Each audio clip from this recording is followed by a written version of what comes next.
Hello everyone, welcome back to another blog. ফেরারি মন সোহিনী চ্যানেলে সবাইকে স্বাগত জানাচ্ছি। আজকে আমি আর আমার ছেলে নিউ জলপাইগুড়ি স্টেশন থেকে বন্দে ভারত এক্সপ্রেসে করে হাওড়া অবধি যাব। তো তোমরা আমাদের সঙ্গে থেকো, পুরো জার্নিটা আমি তোমাদের সাথে শেয়ার করব। কি খেলাম, কি কি করলাম সারাদিন, একবারও স্কিপ করো না, পুরো ভিডিওটা এন্ড অবধি দেখো। আশা করি তোমাদের ভীষণ ভালো লাগবে। তো আমাদের সিট নাম্বার ছিল 3 and 4। তো পজিশনটা দারুণ ছিল সিটের, আর এই আমরা দুজন বসে পড়েছি। অ্যাজ ইউজুয়াল উইন্ডো সিট রিকের খুবই ফেভারিট, ফ্লাইট হোক কি ট্রেন হোক। এখানে উইন্ডো শেডও দেওয়া আছে, যদি প্রচণ্ড রোদ আসে, সানলাইট আসে, তো আপনারা উইন্ডো শেডটা নামিয়ে নিতে পারেন। এখানে সিট নাম্বারগুলো কিন্তু ব্রেলেও দেওয়া আছে, তো যারা ব্রেল ইউজ করেন তাদের জন্য খুবই সুবিধাজনক। উপরে র্যাক করা আছে লাগেজ রাখার জন্য। আর ট্রেন কিন্তু ছেড়ে দিল, একদম টাইমেই ট্রেন কিন্তু ছেড়ে দিল।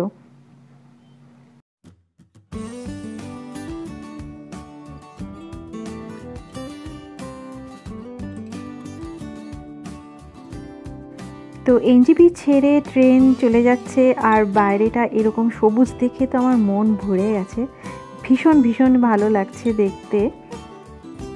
মোটামুটি নর্মাল স্পিডেই যাচ্ছে ট্রেনটা, দেখা যাক পরে কীরকম স্পিডে যায়। ট্রেন ছাড়ার কিছুক্ষণের মধ্যেই আমাদের রেলকর্মী দাদারা এসে এই জলের বোতলগুলো দিয়ে গেলেন। প্রত্যেকটা সিটে একটা করে ওয়াটার বটল, আর এখানে রাখার জায়গাও রয়েছে। আর তারপর পরই চলে আসলো আমাদের ইভিনিং স্ন্যাক। তো স্ন্যাকে অনেক কিছুই আছে, মোটামুটি এটা একটা খাস্তা কচুরি টাইপ রয়েছে, এখানে একটা ডায়েট চিড়া আছে। তো এইটা আমার ভীষণ ভালো লেগেছে খেয়ে, খুবই ভালো ছিল। এটা একটা পিনাট চিকি আছে, আর রয়েছে হলো এটা হচ্ছে ওয়েট টিস্যু, আপনি হাত মুছে নিতে পারেন, সঙ্গে কেচাপ আছে, আর এটা হচ্ছে মশলা চায়ের মিক্সটা। আমি নর্মালি কচুরি খুব একটা খাই না, কিন্তু তখন আমার খুব খিদেও পেয়েছিল, আর এই কচুরিটা আমার বেশ ভালো লেগেছে খেয়ে। এরই মধ্যে ওনারা এসে আমাদের গরম জল দিয়ে গেছেন, আর ওর মধ্যে আমরা এই মশলা টি মিক্সটা মিশিয়ে চা বানিয়ে ফেললাম। তো এখন আমরা চায়ের চুমুক দিতে দিতে বাইরের দৃশ্য দেখব।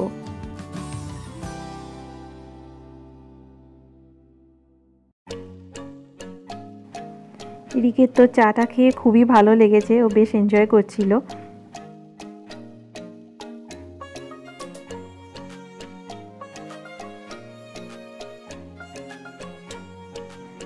চায়ে চুমুক দিতে দিতে দেখলাম বাইরে এরকম সুন্দর সবুজ চা বাগানের মধ্যে দিয়ে ছুটে চলেছে আমাদের ট্রেন।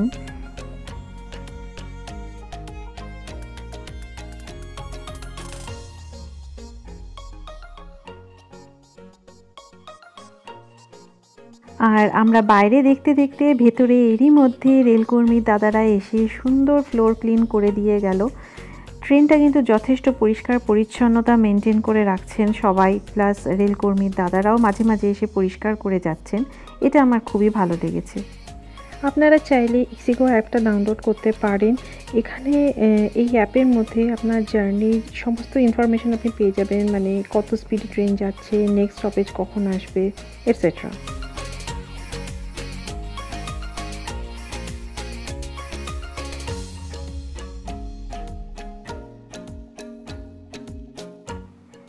এবার আমরা আস্তে আস্তে বারসইয়ের দিকে ঢুকছি। তো বারসইয়ে ফার্স্ট স্টপেজ আছে, তো জাস্ট 2 মিনিটস ট্রেনটা ওখানে দাঁড়াবে, তার সঙ্গে সঙ্গেই তারপরেই ছেড়ে দেবে।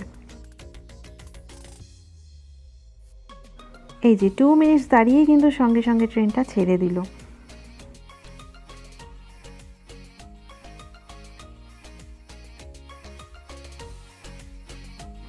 অনেক দিন পর ট্রেনে চড়ে ভীষণ এনজয় করছিলাম, স্পেশালি দিনের বেলার জার্নিটা, বাইরের দৃশ্যগুলো দেখা যায়, খুবই ভালো লাগছিল।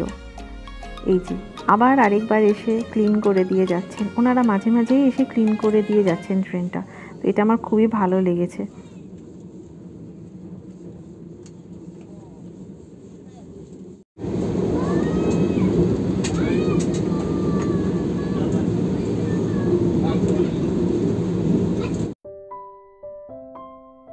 আস্তে আস্তে সন্ধে হয়ে আসছে, আর রিক বাবু ভাবছেন এবার কি করা যায়, কতক্ষণ আর বাইরে দেখবো। আর এইভাবে দেখতে দেখতে মালদা আমরা চলে আসলাম। মালদাতেও স্টপেজ আছে, এখানে সেকেন্ড স্টপেজ হলো মালদা। তো ওরকমই 2 মিনিট হয়তো দাঁড়াবে এখানে ট্রেনটা।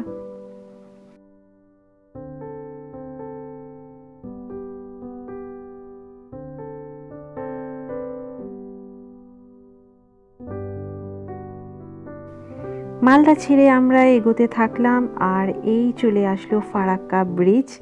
তো আমার ছেলে কোনোদিন এটা দেখেনি, তো খুব এক্সাইটেড ছিল এটা দেখবে বলে।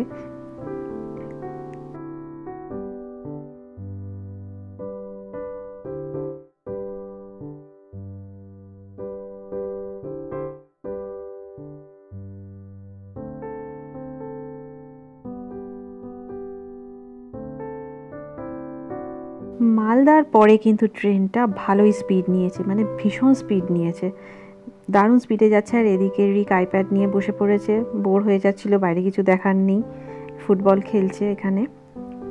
দেখা যাক এখন কি কি খাবার দিয়েছে। তো এই চলে এলো আমাদের ডিনারে আমরা ননভেজ মিল নিয়েছিলাম। তো ননভেজ মিলের মধ্যে ছিল রাইস, চাপাটি, চিকেন কারি, আর একটা ডাল আছে, আর একটা তরকারি ছিল। খাবারটা খুবই লাইট ছিল, সেই কারণেই আমার খুব ভালো লেগেছে। রিচ খাবার আমি অত পছন্দ করি না। সবজিটা, ভেজিটেবলসটা তো খুবই ভালো ছিল খেতে। তো এত তো খাওয়া যায় না, টুকটাক খেয়ে নিচ্ছি। খেতে খেতে খেতে চলে যাচ্ছি আমরা। এটা হয়তো বোলপুর স্টেশন, হ্যাঁ এটা বোলপুর স্টেশন। অ্যাকচুয়ালি খাচ্ছিলাম তখন আমি ভিডিওটা করতে পারিনি। আমরা ছেড়ে যাচ্ছি বোলপুর স্টেশনটা। বোলপুরে অনেক প্যাসেঞ্জাররা নেমেছিলেন, তাই এখানে 2 মিনিটের একটু বেশি দাঁড়িয়েছিল ট্রেনটা। তো ঠিক আছে, দেখা যাক। ও আবার আইসক্রিমও চলে আসলো। আইসক্রিমটা কিন্তু ভালো ছিল খেতে। আমি নর্মালি খুব বেশি আইসক্রিম খাই না, কারণ মিষ্টি লাগে ভীষণ। তো এটা একটু কম মিষ্টি ছিল, রিকের খুব ভালো লেগেছে। বাটারস্কচ ছিল আইসক্রিমটা। এবার আমরা কোথায় এলাম? আরে আমরা তো হাওড়ায় ঢুকে গেছি। ওফ, বিফোর টাইমে ঢুকে গেল ট্রেনটা। ট্রেনটা কিন্তু বিফোর টাইমে ঢুকেছে। আর এই নেমে পড়লাম আমরা, রাহুল আমাদের নিতে এসে গেছে। তো জার্নিটা দারুণ ছিল। ভিডিওটা ভালো লাগলে লাইক, কমেন্ট, শেয়ার করতে ভুলো না।